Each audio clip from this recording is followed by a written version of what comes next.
Akmal aka, bugungi kunda vener implantant urushga kirdi. Sizni ham shunaqa reklama qilib yuborsak bo'lmaydimi? O'zbekistonda o'rtacha oylik maoshi nechi pul? 15 million. Sizlar aysbergni tepasini ko'rasizlar, pastini ko'rmaysizlar. Oddiy aholi ham bor.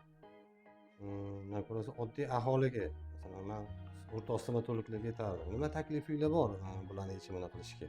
Men 18 yillik tajribamdan kelib chiqqan holatiga ayta olamanki, patsiyentlar oddiy xalq bilan ishlaganman. Qarz bo'lib ketgan bemorlarim 90% pul to'lagan. Masalan, qanaqadir nasiya savdomi, shunga o'xshagan yoki strixovkani kuchaytirish kerakmi? Hozir 21-asr. Birlashsak, buni yechimini qila olamiz. Oddiy xalq ham tishini davolatish kerak. Oddiy xalq ham tish qo'ydirish kerak. Ular kerak bo'lsa, masalan, hop, implantat qo'ydirmasin.